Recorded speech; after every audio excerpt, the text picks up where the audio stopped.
कविताको शीर्षक छ भ्रष्टाचारको परिचय।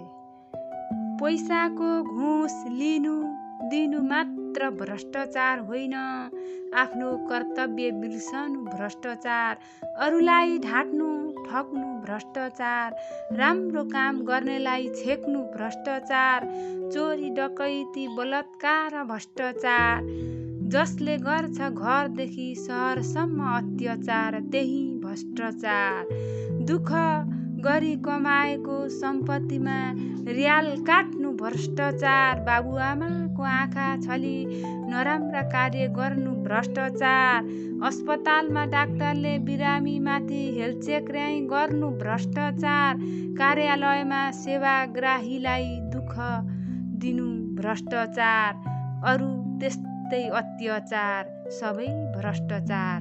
धन्यवाद।